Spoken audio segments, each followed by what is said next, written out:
নাহমাদুহু ওয়া নুসাল্লি আলা রাসূলিল কারীম। সম্মানিত আশিকে রাসূলেরা, আপনারা আবার সালাম গ্রহণ করুন। আসসালামু আলাইকুম ওয়া রাহমাতুল্লাহি ওয়া বারাকাতুহু। সম্মানিত আশিকে রাসূলেরা, প্রতি সপ্তাহে আমরা ধর্মের বিভিন্ন দিকের উপরে আলোচনা করে থাকি। আসলে অন্য জায়গার সাথে আমাদের পার্থক্যই আমরা চেষ্টা করি একজন মানুষ রাসূলের আশিক হোক, তার কালবে জিকির জারি হোক, তার নামাজে একাগ্রতা সৃষ্টি হোক, তার আত্মশুদ্ধি হোক।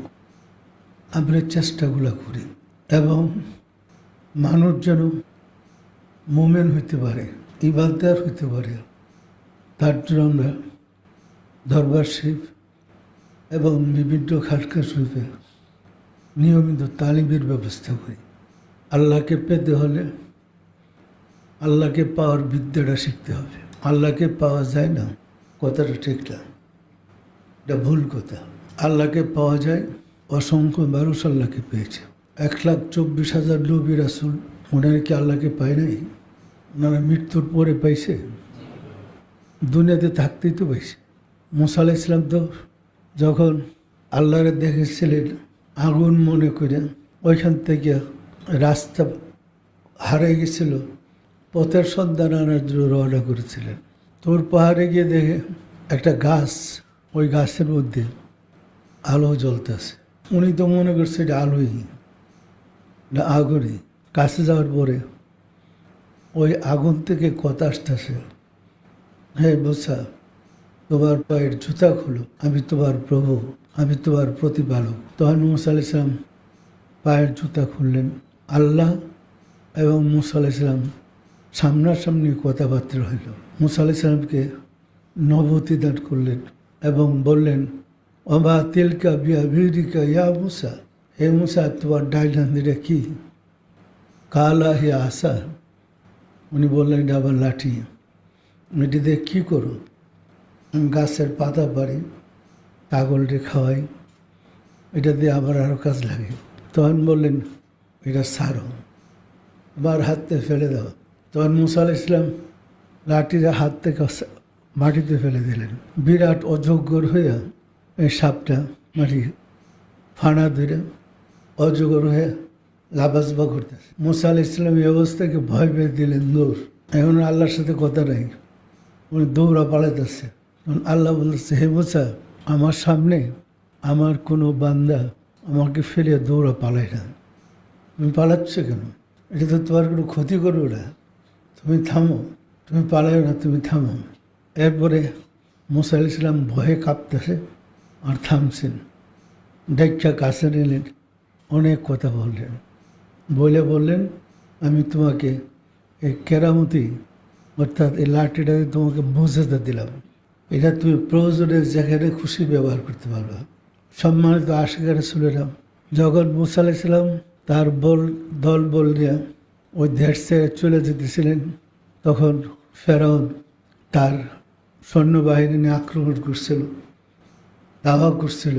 উনি সাগরের পারে, এখন যাবে কোন দিকে? পিছন দিক দিয়ে দুই দল আসতেছে দেখা যায়। তখন মুসা আলাইহিস সালাম বললেন, তোমরা ভয় পেও না, আমার সাথে তো আমার আল্লাহ আছে। তো উনি একজন সঙ্গীকে বলল, তুমি তোমার ঘোড়া নিয়ে সাগরে নেমে যাও, রাস্তা হয়ে যাবে। ওই বেচারা যখন ঘোড়া নিয়ে সাগরে নামল, ঘোড়া আর সে ডুবে গেল। তখন আবার ঘোড়ারে পিছনে নিয়ে বললেন, আল্লাহ আপনারা কী বলছে? বলছে সাগর পাড়ে দিতে। আবার জানেন, এরপরে উনি বললেন, না এই কথাই বলছে, সাগর পাড়ে দাও। পরে আবার যখন নামছে, তখন যারা রাস্তা হয়ে গেছে। সাগরের পাড়িটা দুই ভাগ হইয়া, মানে পর্বতের মতো এক একটা ভাগ উঁচা, তলদেশ দেওয়া রাস্তা হয়ে গেছে। তখন মুসা আলাইহিস সালাম তার দল নিয়ে সাগর পাড়ি দিল। সাগর পাড়ি দিল, ফেরাউনও পিছিয়ে যে হাই হাই, মুসা তো এখন সাগরে, তার দল সাগরে, বাড়তে পারলাম না। আচ্ছা ঠিক আছে, দাওয়া করি পিছনে। আর ওই রাস্তা দিয়ে মুসা আলাইসাল্লামকে ধরতে গেছে। এদিকে মুসা আলাইসাল্লামে এরা যখন ধাওয়া করে সাগরের রাস্তা দিয়ে নামলো, মাঝ সাগরে যাওয়ার পরে মুসা আলাইসাল্লামের দলবল সব সাগরের ওপারে উঠে গেছে, আর ফেরাউনের দল সাগরের মাঝে। এমন সময় আল্লাহ মুসা আলাইসাল্লাম বলল, তোমার লাঠিটা হাতে উঠে নাও। লাঠিটা হাতে ওঠানোর সাথে সাথে সাগরের যে দুই ভাগ হয়ে গেছিল, পানি একাকার হয়ে গেল, মিশা গেল। তখন ফেরাউনের দলবল সব ডুবা বলল, ফেরাউন নিজেও ডুবা বলল। তখন ডাকতেছে, হে মুসার খুদা, তুমি আমাকে সাহায্য করো। আর বিপদে পড়ে সাগর বানু, হে মুসার খুদা, তুমি আমাকে সাহায্য করো। আল্লাহ জানাই দিল, তোমাকে আর সাহায্য করার কোনো প্রয়োজন নেই। শেষ পর্যন্ত এই সাগরে ডুবা পড়ল। সম্মানিত আশিকে রাসূলেরা, এই জগতের একটা রহস্য জগৎ। পৃথিবীতে যত নবী আসছে, যত রাসূল আসছে, সবাইকে আল্লাহ মুজিজা দিয়েছিলেন। আর মুজিজা আল্লাহ নিজে দিয়েছেন। এই মুজিজা দিয়ে তাদেরকে সাহায্য করেছে। বেলায়েতের যুগে যারা আল্লাহর অলি বন্ধু হয়, তাদেরকে দেয় কেরামত। ওই কেরামত দিয়ে তাদের অনুসারীরা সাহায্য পায়, বিপদ থেকে উদ্ধার পায়, বিভিন্ন সাহায্য পায়। পাইলাম। সম্মানিত আশিকে রাসূলেরা, আমি তফসিরে সুফি সম্রাটে লিখেছি, রাসূল সাল্লাল্লাহু আলাইহি ওয়াসাল্লামের জমানায় সাহাবায়ে কেরামদের কীভাবে রুজিতে বরকত হইত, কীভাবে সাহায্য আসত আল্লাহর। আর আপনাদের এখানে কীভাবে আল্লাহ সাহায্য করে সেগুলো দেখাইছি। পাশাপাশি রিজিকের অধ্যায় আমরা দেখাইছি যে রাসূল সাল্লাল্লাহু আলাইহি ওয়াসাল্লামের জমানায় রিজিকে কী বরকত হয়েছে। আপনাদেরও আপনার মিলাদ দিলে তাবারুক পাকাইছেন, হয়তো 100 লোকের অথবা 25 জন লোকের হয়ে গেছে 150-200 লোক। তখন কি আজিজি করতেছেন? লোক এসে উঠছে বেশি, কান্দাগিরি করতেছেন। তাবারুক যখন বাইটা দিতে আসেন, তাবারুক বাড়তেই আছে। বাড়তে বাড়তে দেখা গেল এই তাবারুক সবার হয়েছে, হওয়ার পরও তাবারুক থাকে। এরকম হয় না? এটা সবারই, জাকেরদের এর সবারই। মুষলধারে বৃষ্টি হইতেছে, আপনার মিলাদে গেছেন, মিলাদের সময় আল্লাহ দয়া করে বৃষ্টি বন্ধ করে দিয়েছে। আপনার মিলাদ শেষ করে, অনুষ্ঠান শেষ করে, তাবারুক খাওয়ার পরে বিদায় দিয়েছেন, আবার বৃষ্টি শুরু হয়েছে। এরকম হয় না? রাসূলের জীবনের ঘটনাগুলোর সাথে তাফসীর পড়লে আপনারা দেখবেন, ওই জমানায় এটা এইভাবে হয়েছে, এই জমানায় এইভাবে হইতেছে। আমি চেষ্টা করেছি যে পাশাপাশি দেখাইয়া রাসূলের সত্য ধর্মটা কী ছিল। আসলে এই যে এত লোকের এত অলৌকিক ঘটনা ঘটতেছে, এটা কে ঘটে বলেন তো? আল্লাহ নিজে ঘটে। ঘটনার অর্থ আছে, আল্লাহ নিজে ঘটায় এই কারণে যে এই ফেতনার যুগে মানুষ বিশ্বাস করতেছে না তরিকার বিরোধিতা করে এবং অপপ্রচার প্রচুর করে।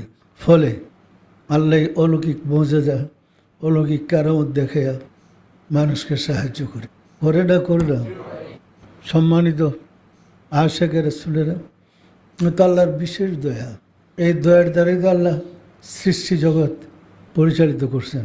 এবং আমরা তাফসিরে চেষ্টা করছি বাস্তবের সাথে মিল রেখে ব্যাখ্যাগুলো দিতে। রাসূলের জমানায় যে আসছিটার বাস্তব কোথায়? আমাদের এখানে আমরা তরিকা করি। আগে তো আমরা তরিকা করতাম, এখন আমরা করি মোহাম্মদ ইসলাম। আমরা কি ধর্ম করি? মোহাম্মদ ইসলাম আর দীন ইসলাম পার্থক্য আছে না? মোহাম্মদ ইসলাম নাকি মোহাম্মদ সাল্লাল্লাহু আলাইহি সাল্লামকে বাদ দিয়া দীন ইসলাম করছে। ওরা উমাইয়ারই দীন ইসলাম করছে। এবার সারা বিশ্বে দীন ইসলাম চলছে, মোহাম্মদের ইসলাম বাদ। 20-25 বছর আগে আমরা যখন ঢাকাতে আসছিলাম, তো দেখছি বাইতুল মুকাররমে এক পাশে আল্লাহ লেখা, আরেক পাশে মোহাম্মদ। আপনারা দেখছেন? আল্লাহ মোহাম্মদ বাইতুল মুকাররমে লেখা ছিল। কিছুদিন যাইতেই দেখা গেল মোহাম্মদ বাদ, আল্লাহ আকবার। মোহাম্মদ বাদ, মোহাম্মদকে বাদ দিয়া আল্লাহরে ডাকলে লাভ আছে? কোনো লাভ নেই। সুতরাং এইভাবে মুসলিম জাতির কাছ থেকে মোহাম্মদ বিদায় হয়েছে। মোহাম্মদকে বিদায় করার কারণে মুসলিম জাতি সারা বিশ্ব মার খেতে। উনি মদিনা শরীফ যাওয়ার পরে হিজরত করে রাসূল সাল্লাল্লাহু আলাইহি ওয়াসাল্লাম মদিনার যে রাষ্ট্র গঠন করছিলেন, এটার উনি ছিলেন সরকার প্রধান। মদিনার উনি ছিলেন বাদশাহ। তাহলে উনি মদিনার বাদশাহ। মক্কায় খ্রিস্টানের বসবাস ছিল, আর মদিনায় ছিল ইহুদিদের বসবাস। ইহুদিরা হইল মুসা আলাইহিস সালামের উম্মত, আর খ্রিস্টানরা হইল ঈসা আলাইহিস সালামের উম্মত। দুই দলে মানে নিয়মিত মারামারি কাটাকাটি চলত, শত্রুতা। রাসূল গেলেন মদিনায়, যাওয়ার পরে মদিনার লোকজন ইসলাম গ্রহণ করছে। আবার ইহুদিরা ওনারে ওই ট্যাক্স দিয়া থাকার ব্যবস্থা করছে। ফলে ইহুদিরা ওনারা মানতে শুরু করলো, আর মুসলিমরা তো আসেই। এদিকে রাসূল সাল্লাল্লাহু আলাইহি ওয়াসাল্লাম মুসলিম স্টেট বানায় মদিনাকে ইসলামী রাষ্ট্র বানায় পিডার বাদশাহ হইলেন রাসূল সাল্লাল্লাহু আলাইহি ওয়াসাল্লাম, যিনি মদিনার শাসন করতেন। উনি ইহুদির খেজুরের বাগানে এক বালতি পানি উঠাইয়া খেজুর গাছে দিয়া উনি 2টা খেজুর পাবে, এর বিনিময়ে এই কাজ করতে পারে? একটা বাদশাহ, একটা সরকার প্রধান খেজুরের গাছে পানি দিতে যাবে? এই ঘটনা লেখছে আদবের কিতাবে। মাদ্রাসার আরবি সাহিত্য বইয়ের মধ্যে এই কিচ্ছাটা আছে। ওই একটা কেরামতি দিছে, এটা বাস্তবায়ন করার জন্য মুসলমানরা খুব আগ্রহ সাথে যেন পড়ে দিছে। বালতি দেওয়া যখন পানি উঠাইতেছে, তখন রশি ছিঁড়া বালতি কুয়ার ভিতরে পড়ে গেছে। তখন ইহুদি আইসা রাসূল সাল্লাল্লাহু আলাইহি ওয়াসাল্লামকে নাউজুবিল্লাহ এক থাপ্পড় মারছে। তখন রাসূল সাল্লাল্লাহু আলাইহি ওয়াসাল্লাম হাত মোবারক বাড়াই দিলেন, তখন পানি বালতিটা সহ পুরুষটা এসে বালতি দিয়ে গেছে। এই ঘটনা দেখিয়া ইহুদি তার ভুল বুঝতে পারছে, তখন ক্ষমা চাইল নবীজির কাছে। নবীজি ক্ষমা করে দিয়েছেন। করে দেওয়ার পরে এই ইহুদি মনের জ্বালা যন্ত্রণায় বাড়িতে গিয়া নিজের যে হাত দিয়ে থাপ্পড় দিয়েছিল, ওই হাতের কবজাটা কেটে ফেলাই দিয়েছে। আমি কি করলাম? নিজের হাতের কবজা নিজেই কাটছে। এরপরে নবীদের কাছে সে গেছে, যাওয়ার পরে হাতের কবজাটাই তো ওই হাতের কবজাটাও সাথে নিয়ে গেছে। নবীজি জিজ্ঞেস করলো, কী হয়েছে? যে আমি হাত কেটে লাইছি, আমি আপনাকে এই হাত দিয়ে বেয়াদবি করছি। তখন রাসূল সাল্লাল্লাহু আলাইহি ওয়াসাল্লাম ওই টুকরা হাতটা এটার সাথে লাগাইয়া থুক দিয়ে দিলেন, সাথে সাথে হাত চালু হয়ে গেছে। এই কেরামতির কথা বলতে গিয়া ওইখানে খেজুরের বাগানে পানি দেওয়া হয়েছে। বিষয়টা পরিষ্কার। এই যে অপপ্রচার, যত অলৌকিক ঘটনা আছে এরা বাড়াইয়া সেট করে দিয়েছে। সম্মানিত আশিক রাসূলেরা, পবিত্র কোরআনে আল্লাহ বলছে ইহুদি ও খ্রিস্টান কখনো মুসলমানদের বন্ধু হতে পারে না। আল্লাহ যেটা ডাক করলেন আমরা তাদের বন্ধু বলি, এরা কি আমাদের বন্ধু হবে? সারা বিশ্বের খ্রিস্টানরা আর ইহুদিরা মুসলমানদের শত্রু। ফলে মুসলমানরা চরম বিপদে আছে। একটা মুসলিম দেশে শান্তি পাবেন না। না পাওয়ার কারণ আমরা বিশ্বাস করি রাসূল গরিব ছিলেন, না খেয়ে পেটে পাথর বাঁধছিলেন, ইহুদির খেজুরের বাগানে বালতি দিয়ে পানি দিচ্ছিলেন। আমরা এগুলো বিশ্বাস করি। আপনি যদি সরকার প্রধানের ভিক্ষুক বিশ্বাস করেন, তা এটা কি গজব ছাপবে না? ছাপবে না, ছাপবে না। আর এই কিচ্ছা ওয়াজ করে মানুষের কান্দাইতেছে ফালতু। সম্মানিত আশিক রাসূলেরা, যিনি কুল কায়রাতের মালিক রাব্বুল আলামিন, আল্লাহ যে রব, রব শব্দের প্রতিপালক, আল্লাহ যে রব, কোরআনে রবের উপরে লেখতে গিয়ে আমরা রবের উপরে আমরা 2 খণ্ড তাফসীর লিখছি, এই রবের ব্যাখ্যার উপরে। অথচ ওইখানে আমরা দেখছি যে আল্লাহ কিভাবে প্রতিপালন করেন সকল প্রাণীকে, মানুষ, প্রাণী, জলে স্থলে যা আছে সব আল্লাহ প্রতিপালন করেন। যিনি সবার প্রতিপালক, তিনি কি নিরাকার হইতে পারেন? আমরা লেখা এটা প্রকাশ করছি। সম্মানিত আশিকের রাসূলেরা আপনারা পাবেন, আমরা যেগুলো লিখছি চেষ্টা করছি রাসূলের জীবনের ঘটনাগুলা, অন্যান্য নবী রাসূলদের জীবনের ঘটনা এবং আল্লাহর যে অলৌকিক সাহায্য, সেগুলো আমরা চেষ্টা করছি তুলে ধরতে, যেন মানুষ বুঝতে পারে পরিষ্কার। রাসূলের জবানেও এই শত্রুরা রাসূলের বিরুদ্ধে অপপ্রচার করছে, মিথ্যাচার করছে, রাসূলের বিরুদ্ধে শত্রুতার জামা পড়েছে রাসূলকে। আমি আপনাদেরকে দেখাইছি রাসূল সাল্লাল্লাহু আলাইহি ওয়াসাল্লামের জামা, যেটা নাকি খাবার প্লেট, জামা, জুতা মোবারক দেখাইছি না, দেখে নেই? জামাটাতে 37টা উট বিক্রি করে একটা জামা বানাইছি। 37টা উটের দাম কত? যে জামাটা মানে 37টা উট বিক্রি করে এটার জামার মজুরি দিছি।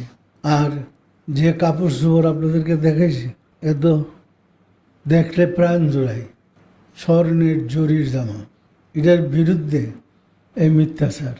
সুতরাং আমরা যদি রাসূলকে গরিব বলি, এটা পাপ হবে না? পাপ হবে না? হবে না? এই পাপের বোঝা বইতে বইতেই আমরা শেষ হইলাম। আর যিনি সমগ্র সৃষ্টি জগতের প্রভু, প্রতিপালক রাব্বুল আলামিন, তারে আমরা বলি নিরাকার।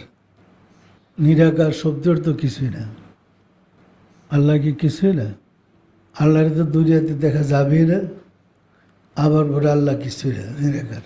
এই যে আকিদাটা, এটা তো ঢুকাইছে ব্রিটিশরা, এই খ্রিস্টানটা ঢুকাইছে, ইহুদিরে ঢুকাইছে, ঢুকে মুসলমানদের বিভ্রান্তিতে ফেলাইছে। মুসলমানদের আসমানি কিতাব হলো কোরআন। আমরা কোরআন থেকেই আল্লাহ যে আকার, তার আল্লাহর বাণী দেয়া, দলিল দেয়া এবং আল্লাহর বাণীর ব্যাখ্যা রাসূলের হাদিস দেয়া করে লিখতে গিয়া 8 খণ্ড তাফসীর হয়েছে। এই 8 খণ্ড তাফসীর শুধু আল্লাহর বাণী দেয়া ও রাসূলের বাণী। আল্লাহর বাণী একটা দিছি আর রাসূলের বাণী দিছি 2টা। ওই কোরআনের আয়াতের ব্যাখ্যায় 2টা করে হাদিস দিছি। এই কারণে অনেক বেশি হয়ে যায় সব দিলে, তো 2টা করে হাদিস দিছি।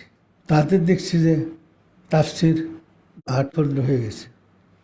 আমরা তো প্রথম তাফসীর গড়ি না, লেখতাছি লিখে দিতেছি, শেষ করলাম কি শুরু করলাম আর তাল ঠিক নাই, লেখতাছি।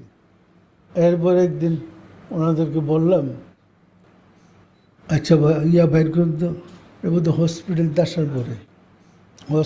আসার পরে ওনাদেরকে বললাম, আমাদের তাফসীর লেখা কি হয়েছে, ফাইল বাইর করেন।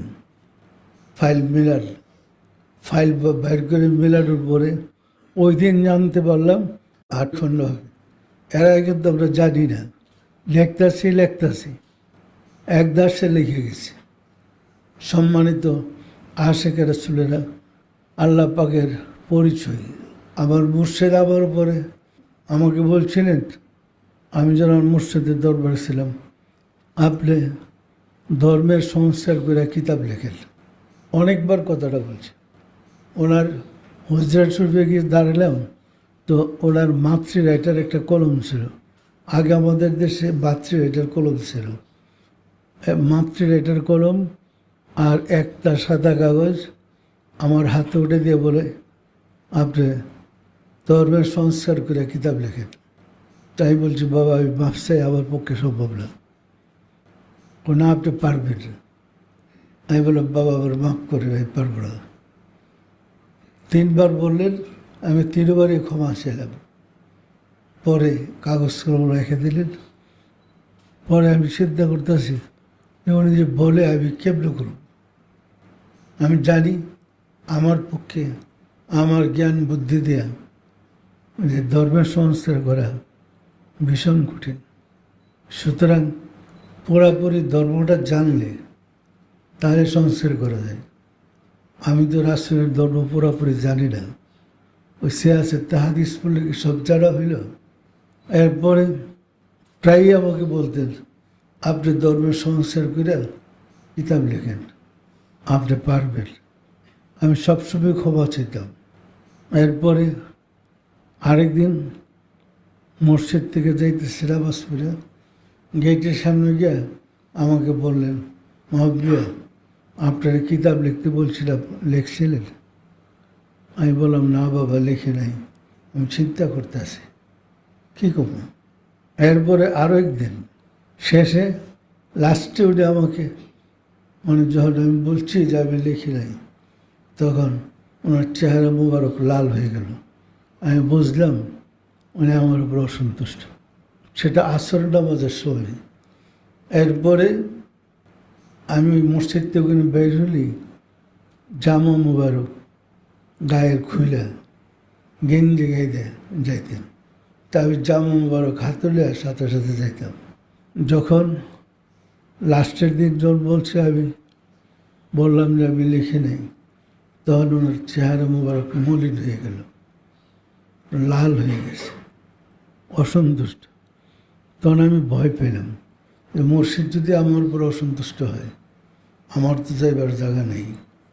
তখন আমি আবার রাত্রে নামাজ টামাজ শেষ করে এসের নামাজের পরে আমার রুমে গিয়ে সেরে দরুদ পড়তেছে, রাসূলের উপরে দরুদ পড়ে আমি রাসূলকে বলতেছি, ইয়া রাসূলুল্লাহ, আপনি তো জানেন আমার কোনো যোগ্যতা নাই, আমি তো মসজিদের সাথে বেয়াদবি করতে চাই নাই, আমি লিখি নেই, আমার লেখার যোগ্যতা নাই। এইভাবে বেশি বেশি দরুদ পড়তেছে রাসূল। আর আজ যে করতেছে, রাসূল আপনি দয়া করে আমার মসজিদে বলে দেন যে উনি ইচ্ছা করে বেয়াদবি করে না, তার যোগ্যতা নাই, এই কারণে সে রাজি হয় না। আমি আজ যে করতেছি আর পড়তেছি দরুদ শরীফ। এমন সময় মসজিদে আমার সামনে গিয়ে দাঁড়িয়েছে। দাঁড়িয়ে বললেন, আমি আপনাকে বলি কিতাব লেখার জন্য, আপনি কিতাব লেখেন না। খুব রাগ।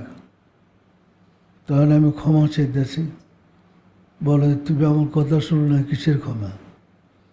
তখন মোরাকাবা ছেড়ে ওইটা হারিকেনের টেবিলে বসলাম, বসা লেখা শুরু করছে, কাগজ কলম নিয়ে লিখতে শুরু করছে।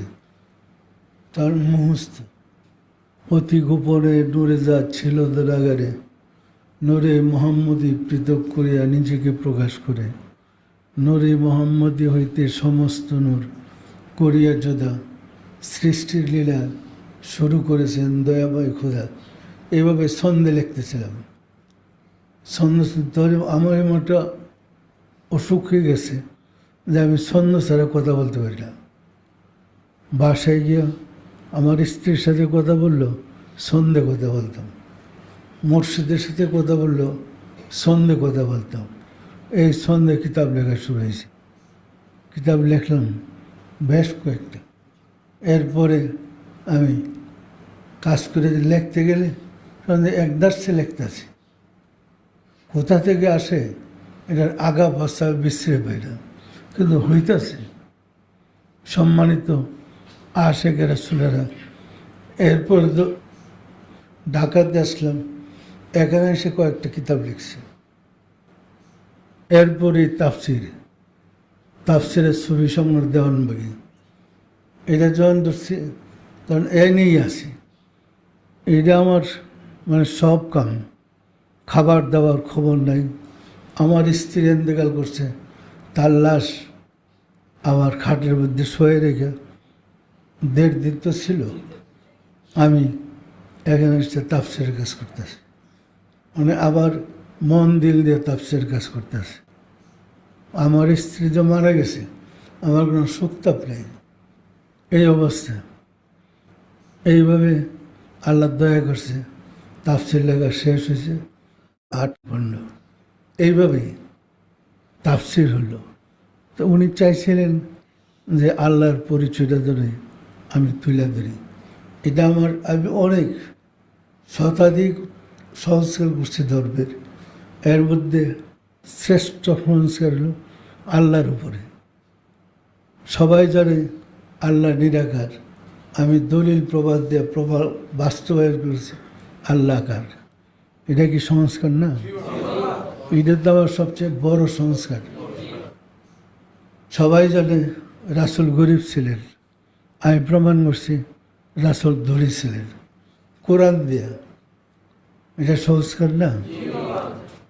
আর অসংখ্য সংস্কার আমি করেছি, যেগুলা রাষ্ট্রীয়ভাবে বাস্তবায়ন হয়েছে। এই যে আমাদের দেশে ভোটের কার্ড, এই ছবি তোলা নাজায়েজ, তখন এরা সরকার ছবির দলিল পায় না।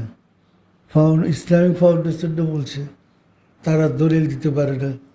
এরপরে ইমাম পরিষদরা বলছে, আরও যত ইসলামিক সংগঠন আছে হুজুর্গ, তখন সরকার ওই ছবি জায়েজ এর পক্ষে দলিল চাইছে, আর তারা তার ছবি জায়েজের দলিল জানে না। শেষ পর্যন্ত আমাদের আল্লাহ কোন পথে এই কিতাবের মধ্যে ছবি যে জায়েজ আমি দলিল দিছিলাম, তখন আমাদের এই কিতাব নিছে। ওই কিতাব দেখেই এরা খুশি হয়ে গেছে, এটার দলিল দিয়েই আপনাদের ছবি জায়েজ, ন্যাশনাল আইডি কার্ড হয়েছে, ওই যে জায়েজ ছবি জায়েজ হয়েছে এই কিতাব দিয়ে।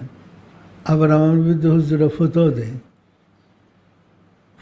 দেয়, আবার আমার দলিল দিয়ে ছবি জায়েজ করে। পরিষ্কার? সম্মানিত আশিক রাসূলেরা এইভাবে জায়গা জমির যে দলিল, আগে কোষ্ঠ সাপকলা পত্রবিধান কারিদাম ছাগে এই জমির খরিদার সূত্রে আমি মালিক, এইভাবেই লেখা হইতো। তো আমি তারাই ছিলাম সরকারকে, আইজিআর কাছে যারা ছিলাম, এটা ঠিক না, এটা ভুল। তো বললো যে আপনার লিখে দেন কী হবে। তখন আমি আমাদের যে জাকিররা আছে ওনাদের দিয়ে ড্রাফটটা করেছিলাম, কইরা কপি পাঠাই দিছি।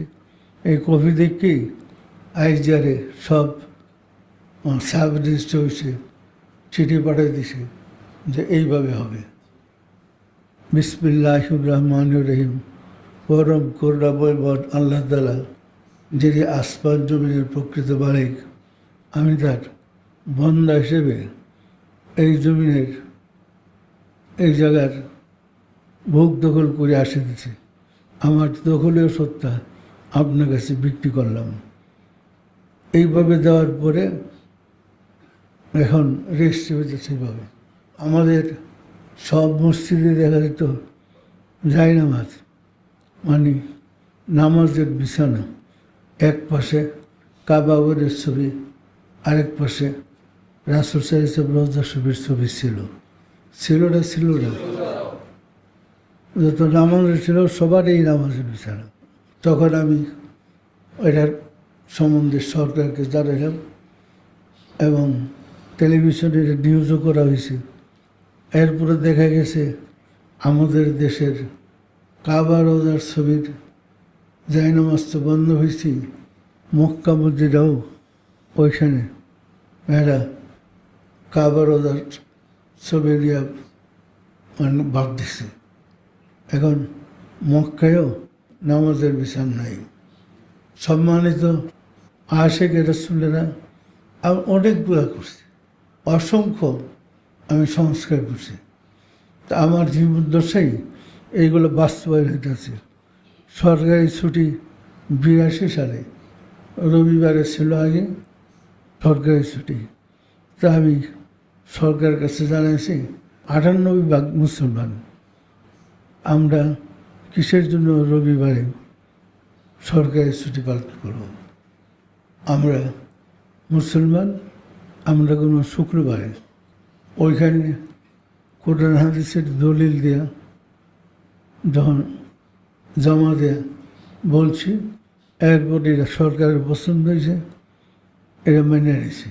সম্মানিত আশেক রাসূলেরা, এইভাবেই আমি অনেকগুলো সংস্কার করছি। সবচেয়ে বড় সংস্কার হলো কোরআন। আমরা কোরআনের উপরে 6666 আয়াত, কয়টা ছিল আয়াত? 6666 আয়াত। আমরা যখন বলছি আয়াতের সংখ্যা 6236, তখন শাইখুল হাদিস মৌলানা আজিজুল হক উনি পত্রিকায় একটা বিবৃতি দিল, জওয়ানবাগে কোরআন শরীফের কোন কোন সূরা বাদ দিছে। তাহলে এদের ধারণা আমি কোরআনের সূরা কমাই দিয়েছি। সম্মানিত আশেক রাসূলেরা, পরে এত হাফেজ সারা বাংলায়, সারা বিশ্বে লক্ষ লক্ষ করে হাফেজ আছে। সেটা এরা কোরআন মুখস্থ করছে না, এরা কইতাছে ওই ভুল সংখ্যাটা 6666। দেখেন কি ভুল। পরে আমাদের জাকেরদের সাথে জায়গায় যাই ঝগড়া লেগে গেছে। আমাদের একটা জাকের কুমিল্লা একটা বাদেশার অফিসে গিয়া সে হুজুরদের সাথে বলছে আমি আপনাদের সাথে বাহেস করব। হুজুরা হাসতেছে, কী বাহেস? দেখ কোরআনের আয়াত করছে, এটা নিয়ে ওইখানে কথা হয়েছে। তখন ওইখানে লাইব্রেরি থেকে একটা কোরআন শরীফ হাতে নিয়ে ও ভাই আমাদের জাকের বাইর করে এই সূরার সাথে প্রতিটা আয়াতের নাম্বার দেওয়া আছে। এই আয়াতে এই সূরায় কত আয়াত আছে না নাই? যখন বাইর করে দেখাই দিছে তখন হুজুরে হ্যাঁ কই কি, মানে আর কারো ঘুম বকছে বাথরুম মনে যে ওনারা ঘুমিয়েছিল, ঘুম ভাঙছে। এইভাবে সারা দেশে আমার নামে বদনাম হয়েছে, আমি কোরআনের আয়াত কমাই গেছি। ইসলামিক ফাউন্ডেশন কোরআন শরীফ ছাপাইবার লেগে এরা যখন ছাপাইতে গেছে, এখন এত বছর ছাপাই আসছে তো 6666। এরপরে এই সংস্কারটা এরা এইভাবে লেখছে 6666 মতান্তরে 6236 লাগাইছে মতান্তরে। যে এক দফা যা ছাপাইছে শেষ পৃষ্ঠ করে এরপরে ছাপাইতে গিয়া আসল কথাটা বলছে 6236। সম্মানিত আশিকের ছেলেরা, এই দেশে ধর্ম চালানো তো কত কঠিন আপনারা বুঝতেছেন না?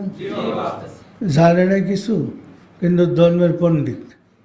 আমি ওই সারা বিশ্বে একই দিনে একই তারিখে ঈদ করা সম্ভব আমি একটা বই লিখছিলাম। এটা আরবি ইংরেজিতে অনুবাদ হয়েছে। এটা আমরা ওআইসিতে দিছি। তা ওআইসি সিদ্ধান্ত নিয়েছে একসাথে সারা বিশ্বে ঈদ করার। সিদ্ধান্ত নেওয়ার পরে চিঠি আমাদের দেশও পাঠিয়েছে। আমাদের হুজুরটা এই চিঠি আর বাইট করে না, মানে এই চিঠি অ্যাকসেপ্ট করে নেই। এই তো অবস্থা। সম্মানিত আশিকের রাসূলেরা, ধর্মের মধ্যে এত ভুল ঢুকে রাখছে চিন্তাও করতে পারবে না। এই কারণেই আমরা ধর্ম করে শান্তি পাই না। পরিষ্কার মহব্বতের সাথে তরিকার কাজ করেন। দেখেন রাসূল সাল্লাল্লাহু আলাইহি ওয়াসাল্লাম হেরা গুহায় 15 বছর মোরাকাবা করছে। মোরাকাবা করার পরে আল্লাহকে পাইছে। আর আমরা বলি 15 বছর পরে জিবরাইল ফেরেশতা ওহী নিয়ে আসছে। আয়সা বলছে ইয়া মুহাম্মদ ইকরা, জিবরাইল ফেরেশতা। কিন্তু আল্লাহ বলে আর রহমানও আল্লাহ আল কোরআন, দয়াময় আল্লাহ রাসূলকে কোরআন শিক্ষা দিয়েছে। আল্লাহ বলে আমি রাসূলকে কোরআন শিক্ষা দিছি, আমরা বলি জিবরিল কোরআন শিক্ষা দিয়েছে। এই জিবরিল তো আদমের পায়ে চেষ্টা করছে, সব ফেরেশতা চেষ্টা করছে না? তাহলে সে রাসূলের শিক্ষক হয়ে কীভাবে আসে রাসূলকে কোরআন ভরে দিয়ে? আমাদের তো এসব জ্ঞান নেই, আমরা ওরা যা বলছে তাই মানতেছি। সম্মানিত আশিক রাসূলের এত বেশি ভুল ধর্মের ভিতরে, এই ভুলের কারণে আমরা আল্লাহকে পাইতেছি না। প্রথমেই আল্লাহ নিরাকার, নিরাকার হয়ে তিনি কি সাহায্য করবে আপনাকে? নিরাকার কি কাউকে সাহায্য করতে পারে? দ্বিতীয়ত রাসূল গরিব, যিনি মদিনার বাদশাহ তার আমার বানাইছে গরিব। কি গরিব? সে ইহুদির খেজুরের বাগানে বালতি দিয়ে পানি উঠায় আর 2টা খেজুর পায়। এই যে প্রপাগান্ড, এটা কিন্তু মুসলমানই কয়, বলে না? বলে না? সম্মানিত আশিক রাসূলেরা, আমি বলছি মাওলানা, আরবি শব্দ মাওলানা, আন্তা মাওলানা ফানসুরনা আলাল কওমিল কাফিরিন। মাওলানা অর্থ আমাদের প্রভু। কামেল পাশ করলে, দাওরা পাশ করলে এই হুজুরে ডিগ্রি দেওয়া হয় মাওলানা। আপনারা কি হুজুরে মাওলানা মানেন? প্রভু মানেন? কিন্তু ডিগ্রিটা তো দিয়ে দিছে, এটা তো দিচ্ছে ব্রিটিশরা, এই খ্রিস্টানরা। তাহলে মুসলমানদের অবস্থাটা কি? এমন আল্লাহ হ্যাঁ নিজে বাদ পায় না, কেউ সত্যরা। সুতরাং এইভাবেই আমাদেরকে ধ্বংস করে দিয়েছে। সম্মানিত আশিক রাসূলেরা মহব্বতের সাথে তরিকার কাজ করেন। আর তাফসিরটা পড়ি, তাফসিরের ভিতরে আমি আরও অনেক সংস্কার লিখছি, আরও অনেক সংস্কার তাফসিরের ভিতরে আছে। সম্মানিত আশিক রাসূলেরা মহব্বতের সাথে তরিকার কাজ করেন, বেশি বেশি মোরাকাবা করেন, আর দরবার শফিক ঘন ঘন আসবেন। এই সত্য হওয়ার যে মানুষ, আমাদের কোনো লস নেই, আমরা লাভবান হয়েছি। কারণ এই অপপ্রচারে জাকের সংখ্যা অনেক বাড়ছে, বহু বাড়তেছে।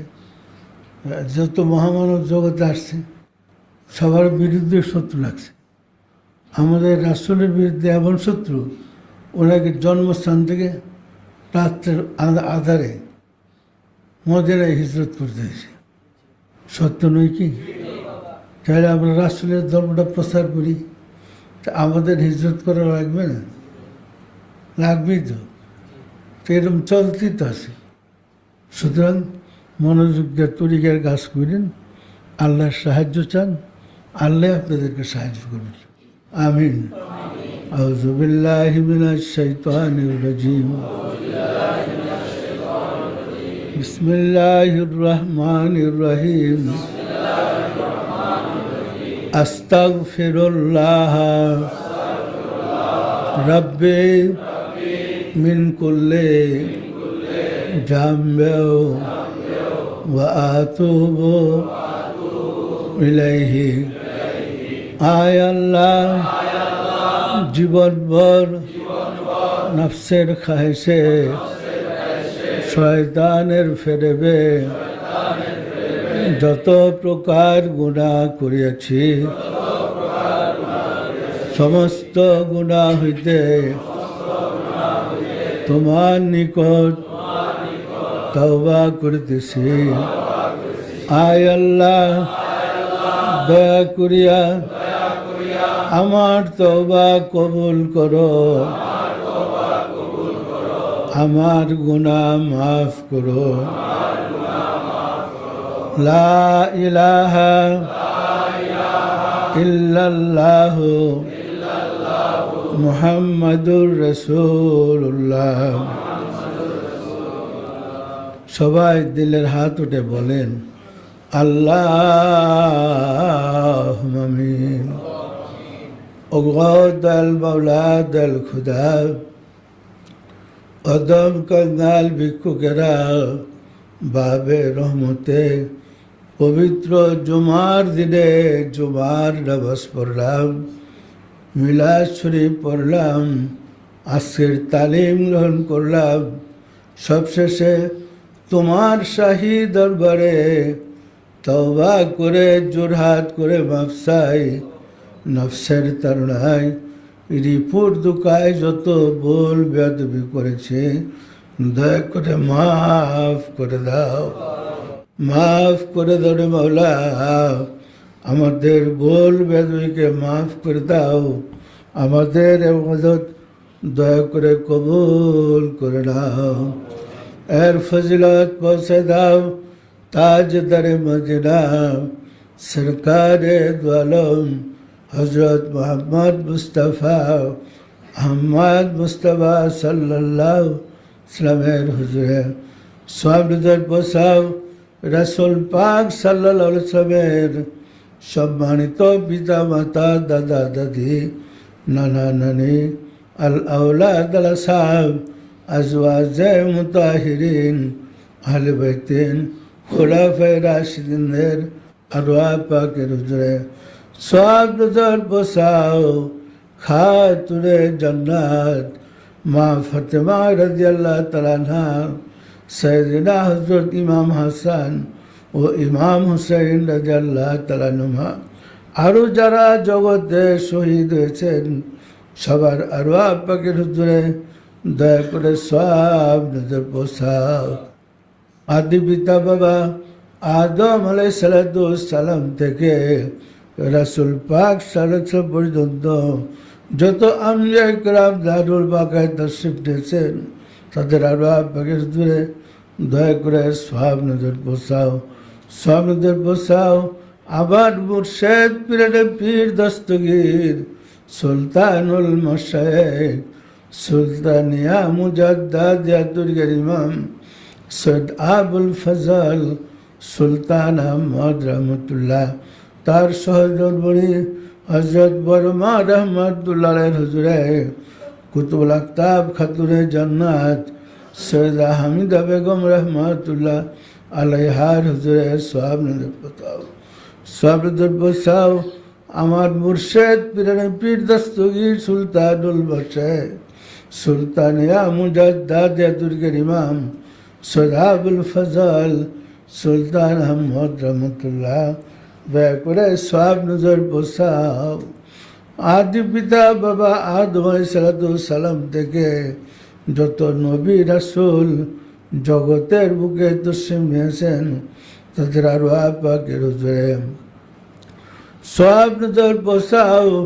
আমাদের আপনা আপন গর্ভধারিণী মা জননী, জন্মদাতা পিতা, মহাব্বতের স্ত্রী, শ্রদ্ধেয় শ্বশুর শাশুড়ি, দাদা দাদি, নানা নানি, খালু খালা, বাবু ভাই বোন, আত্মীয় স্বজন যে যেখানে ইন্তেকাল করেছে তাদের আরওয়াহ পাকের হুজুরে, আর যারা জগতের বুকে বেঁচে আছে তাদের প্রতি তুমি রহমত নাযিল করো।